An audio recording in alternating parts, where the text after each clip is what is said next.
Hey everybody, welcome back to Majestic Collectibles. It's alive! It's alive! That's from 1930s Frankenstein, Universal Pictures with Boris Karloff. I'm referring to the web camera, so it's, it's still pretty amateurish, but it's better than the video camera. Special thanks to my wife, who spent most of last weekend getting the computer and the web camera and everything back together and up and running. So much appreciated on that. You can tell my settings are still a little off. Everything changed, so I got to kind of, tweak this, tweak that, whatever. We'll get it back functional here in the next few podcasts. Anyway, so a quick update on some stuff. The Majestic auction. I am fully onboarded now with HighBid and with all the credit card and payment stuff. I don't have a date yet. Lot of little technical stuff. Well, not so little. You got to have your policies in place. You got to have your disclaimers. You got to have your notices. Just a lot of really small but important details. And so still going through that process. Probably about halfway through it. I'm still thinking probably middle of August or so, after I get back from the next show. I think we should be ready to go. And of course, I'll let everybody know on Facebook or the web page or podcast, or if you see me at a show or whatever, I can give you updates. So we'll let everybody know about that. But it's moving forward. Really excited about it. I'll apologize in advance. I've never done this before, so I'm sure there's going to be, there's always some hiccups, right? We're doing our best here. I'm flying pretty much solo, although my wife has really stepped up and helped me with the tech stuff on that. So we'll see how it goes. Hopefully it'll go well, and learning curve won't be too steep for an old dog like me on that. Now I can do this, so I like this. So I'm going to switch over because I can see my computer to monitor now. So just giving you quick updates on some stuff. QC Toy Show, August 2nd and 3rd. So, a week from today, a week from right now. That's at, the Bend XPO Center in East Moline, Illinois. They've got a bunch of guests here. Was it Kelly? Somebody with Revenge of the Nerds. I'm just trying to read this. It's really small. I need a bigger monitor on that. The show after that actually isn't until Labor Day. So this is why I think I'm going to try and shoehorn that first auction in, because I've got, I don't want to say I got a month off, but I got about a month off. So the last Blue Ribbon Flea Market of the year of 2025 at the Dickinson County Fairgrounds. That's August 30th to September 1st. If you've got anything you want to bring me to look at that you're interested in selling, probably going to be the last time I'm up there until, probably till next Memorial Day back in May 2026. So now would be a good time to do that if you were thinking about it. After that, a week after that, actually, first show, I mentioned this earlier, Des Moines Pokey Bash. It was Pokey Fest before. Don't know why the name change, I guess just to separate it. That's September 6th and 7th, and that's right here in Des Moines, Iowa, Embassy Suites, just on the east edge of downtown near the East Village. If you're coming for that from out of town, it's a really neat area. It's very walkable, kind of our bohemian area. A lot of small shops and specialty restaurants that are really good. We're not very far from there, so we go down there and eat from time to time. They have festivals. So if you're coming for that, maybe save yourself a little extra time and check out the sites on the East Village. It's like 2 blocks max, and you're there. And so that's pretty cool.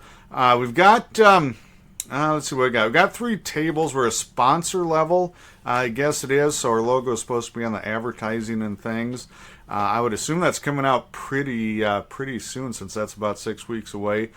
Free admission. I probably said that already. But come and check it out. All things Pokemon. They also had some Magic the Gathering. They are doubling the size. So if you went to PokeFest and got in that nightmare scenario with the line and the small room that was crowded, so they have expanded. I don't know I don't know how much. It's at least double the size from what I was told. If it's bigger than that, I don't know for sure. But it is going to be larger. The turnout was way above what they expected, and having been as a show promoter for a number of years, you just don't know, right? And they're trying to make some changes, and I think it's going to be good. I think they underestimated the Pokemon interest here in Central Iowa and a few other places. A lot of out of town folks. So stop by and see that. Let's see, Heartland Comics and Collectibles Show. This is from the Iowa Comic Book Club. This is October 18th. It's here in Ankeny. First time the club has done a show in Ankeny, Iowa. This replaces the one that was at Stony Creek. So if you came to the Stony Creek in Johnston, Iowa show for the last few years, that is no more. So no more Stony Creek shows. We moved it to the Holiday Inn Express. It's right by the Walmart and by the Perkins, right off Ore Labor Road. Tremendous location, easy to get to, plenty of parking. Show's going to be about the same size it was at Stony Creek, so this isn't like a big blown up show that we've like doubled the size. We just decided to move it because there's so many businesses closed around that Stony Creek, and it wasn't near the main road on 86th Street there. You kind of had to wiggle your way back around. So this is going to be a lot more convenient for people. It's got restaurants, lots of restaurants close by, interstates right there. So everything's looking pretty good. Saturday, October 18th, 10 to 5. Free admission. This is not going to be a comic-only show. So it's going to be about 50% more or less on the comics. And we've got dealers. I know TCG Planet signed up, and I think we've got some others signing up too, the way it sounds. So we're going to have Pokemon there. Hopefully Magic the Gathering. I don't know about that yet. I haven't heard if he's coming, but hopefully we'll have a Magic the Gathering dealer there. We'll have action figures. We're going to have anime, manga stuff. So this is going to be a little more expansive in its offerings at the Heartland show than what the club has offered before. Very excited about it. Please stop by and support it. They're a 501c4 nonprofit organization. And so this is basically our only way to make money is we charge the dealers fund it because there is no admission. So stop by and at least check it out. Stop by and say hi and check that out and see what it's like. After that, November 14th, 15th, assembly required. That's the Iowa G.I. Joe Convention. That's down at Hy-Vee Hall. It's now called the EMC Expo Center. It's in the same spot. So if you've been there before, I believe there's a early bird Friday night, like $15 early bird admission to get in. Saturday is all free. So on Friday the 14th, it's 4 to 7, and that's again early bird admission.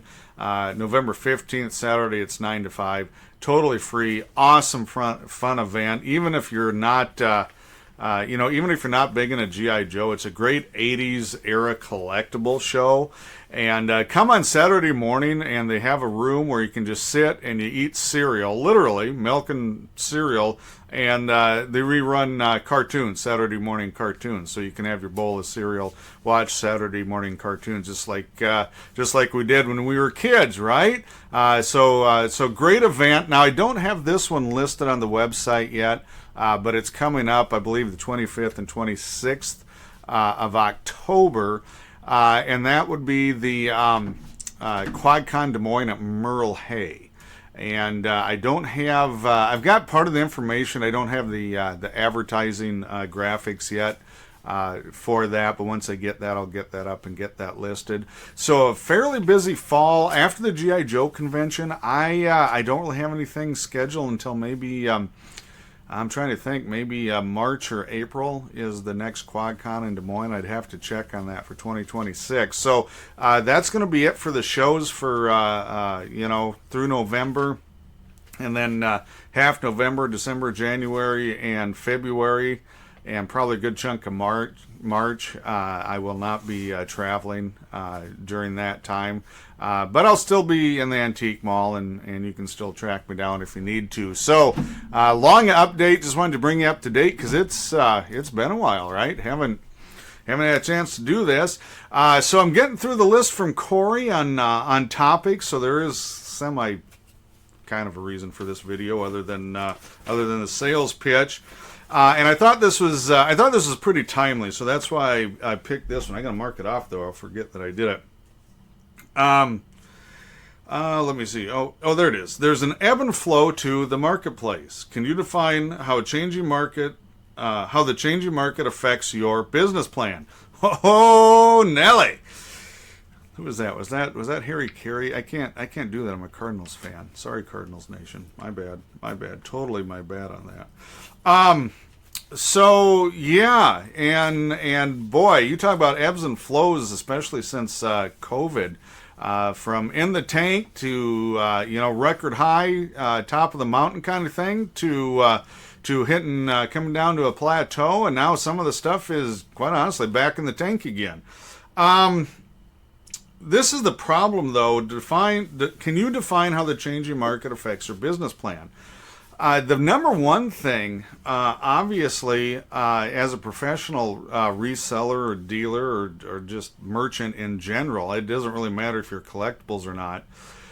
If you're not where the money is, you either have to change or die, adapt or die kind of thing.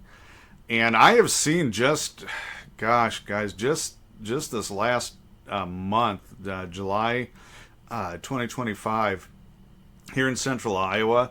I usually stock the Facebook marketplace for things I can use. What I mean, not so much inventory, but I'm looking for like a new display case to spruce up the antique mall. Look for magazine and comic book racks or something that would work for that. Again, for the antique mall or shows. So just a lot of, I guess, business stuff, fixtures and stuff like that. And boy, a lot of it has been popping up. Liquidations. Just 2 days ago, I was up in Ames, Iowa. Jack's Outdoor Sporting Goods. Been in that location for 70 years. They're packing it in, and they had some Logier shelving. If you're not familiar, you've seen it.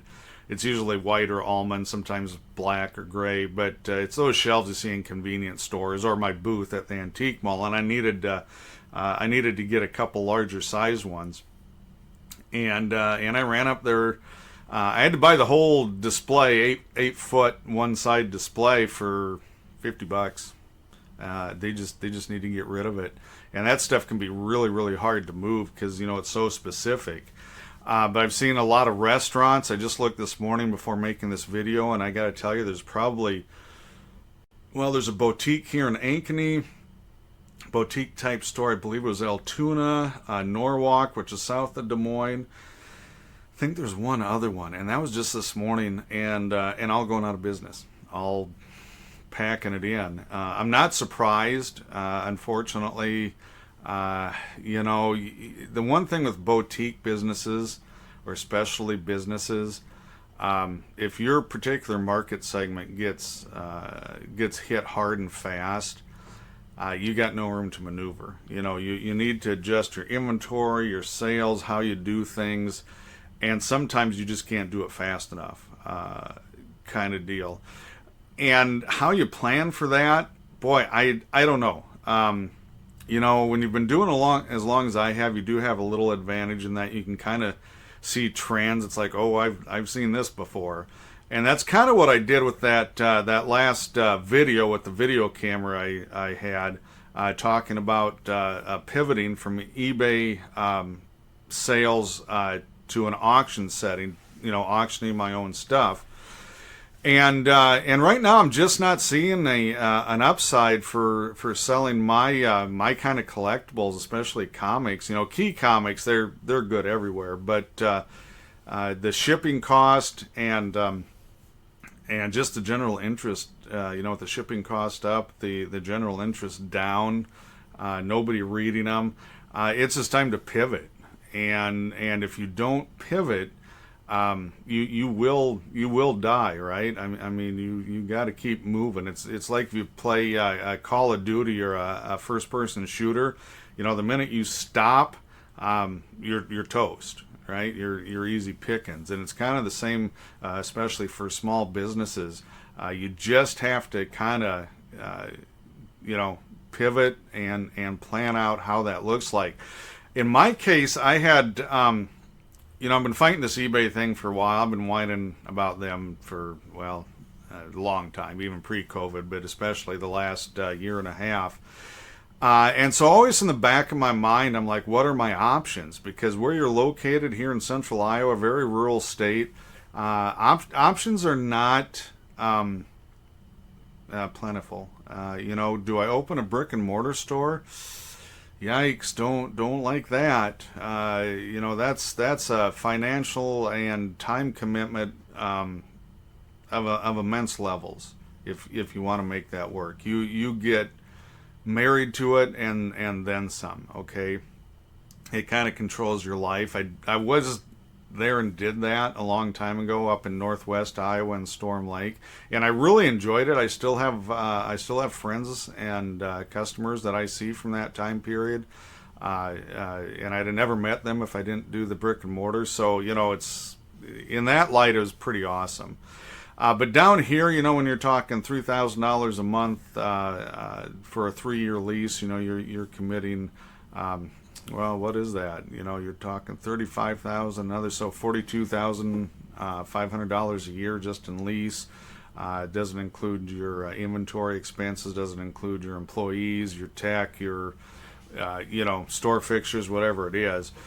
So you could easily, cost-wise, clear $6,000 a month cost, even on a smaller location in a smaller store. So when you're talking, well, let's see, was that 6? So it'll be $72,000 a year out of pocket before you made a penny of profit. Yeah, I don't know. Doesn't really thrill me on that. The auction thing has done well for me. When I've been consigning things, and so, that's something that time-wise I have. Tech, I really don't need to expand my tech. I've got experience because it's actually quite similar.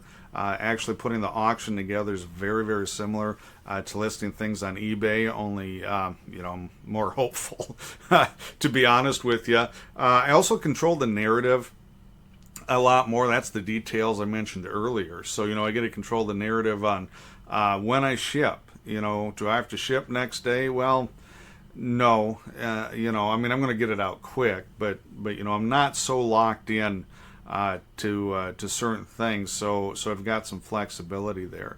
And that's the thing. If you do get locked in, lock yourself into a business setting or business plan, especially, boutique and specialty businesses. It's really easy to do that. Your options just aren't there, especially if it's new, right? Now, I sell a lot of used and I resell, which is not easy. It's fun, but it's a lot of work, okay? So, it's one of those deals that you just kind of got to think ahead a little bit and say, what happens if? What happens if? Oh, my wife just came in. Say thank you, everybody. Everybody says thank you for helping me fix my webcam now. She's not impressed. I don't blame her. Anyway, so, when you're talking about being flexible, you got to be able to pivot, and sometimes you just can't. And I'm going to see more of that. I've been talking for over a year about comic stores. I think are really going to have a tough year in 2025. Everybody here in Des Moines, as far as I know, is still operational. I think the next thing to go, honestly, is going to be Pokemon. Now, Pokemon is volcano. It is totally lava. It is smoking hot, right? It's not going to stay that way. I've seen this with the trading cards, and I don't mean recently. I mean back in the 1990s, because I had a brick and mortar and got burned on that to the tune of several $1,000s. And I see this happening again. I see a very, very overheated market, very silly market on new stuff coming out and being just extraordinarily priced. and I don't think it can keep it. I don't think it can maintain that. Whether it be this year or next year or 2 or 3 years from now, I don't know. But it is going to be something people are going to have to pivot at some point on that, because again, that's a boutique. A lot of these little Pokemon or TCG only kind of shops are popping up, because the money showed up. When that money disappears, that's going to thin things out in a hurry on that. And look ahead. It's easy to live in the moment on this stuff because you have to, right? You've got this inventory, you've got it sitting there, you've got to price it, you got to sort it, you got to move it. In my case, it's shows or antique mall or consignment auction stuff, whatever it is. Well, and now my own auctions. So I'm still not, I'm still not quite caught onto that I'm doing this, but we're doing it. Thanks again, hon. You've just got to do that, or you have to be prepared to just pull the plug, right? And that's tough. And it happened when I moved down here. And it took a while to get back into it. But it needs to be in the back of your mind, just like writing a will, planning your estate, whatever it is. You got to do that for your business too, and that's tough. That's not easy. So in the back of your mind, maybe not even in the back. Maybe you sit down, with some paper and pencil and just say, hey, what's my bailout plan, right? The problem is when you pull the ripcord and you're bailing out, you've lost a lot of leverage. And I have seen this where I've been contacted by folks that we're getting out of this. I've got this huge amount of inventory. I want 80% of retail. Not happening. Not happening. You might sell a few of your best pieces, get your inventory cherry picked, but the other 95%, if you want to move that out, you're gonna have to take a bulk price, and it's gonna be ugly. And you have to realize that that's just the way it works. There's really no way around that.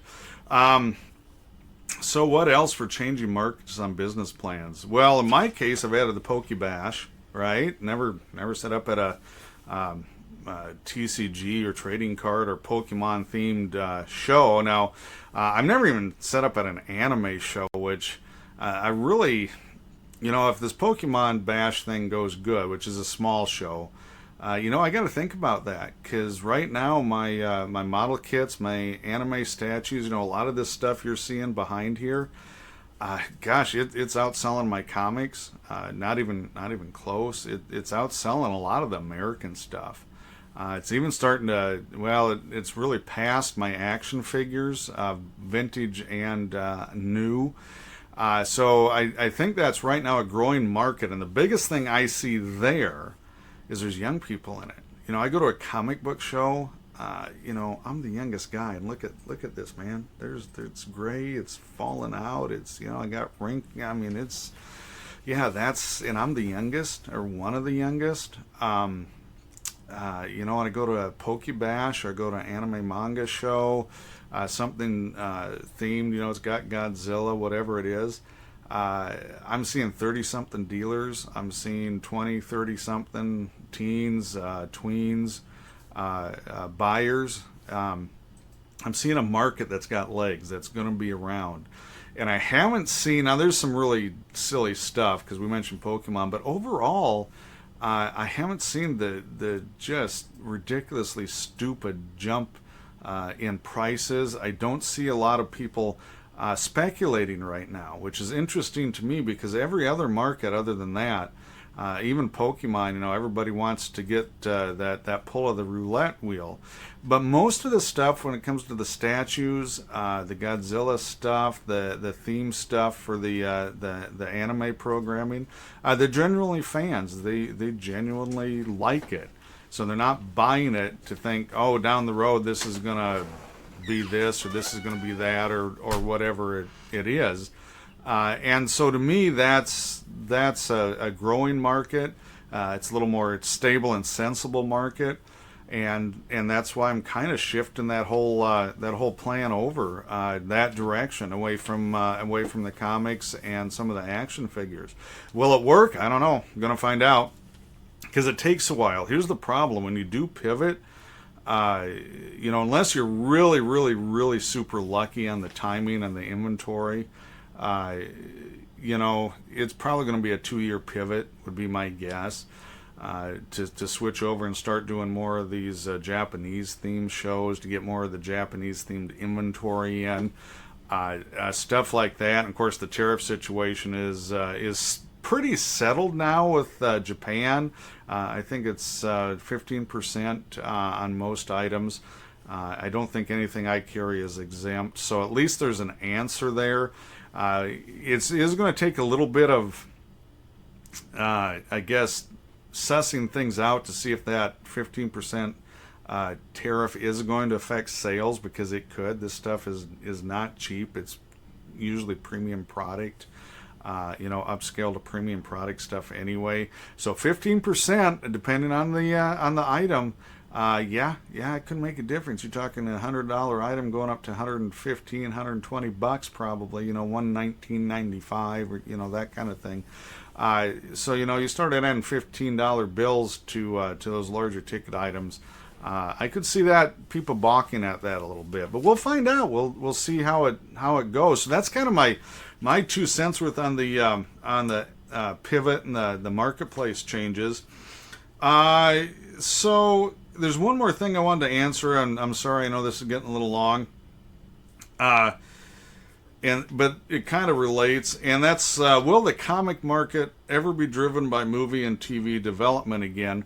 I think that's the only way forward right now with the comics, because nobody's reading the darn things. I mean, there's a few hardcore, the 1% are like, oh, check this out. But I got to tell you, mass market wise, I don't know what else is going to drive this other than TV and movie development. I don't know. I don't see any other upshot there. I still have my doubts whether they're going to be actually printing hard copies of comics that much longer. You look at the Diamond situation, indie companies trying to get their books anywhere distributed. I think that's going to kill them. They're going to have to start selling direct to individual small stores, and they don't really have the setup or personnel to deal with that. And you're talking generally with indie books, much smaller order quantities.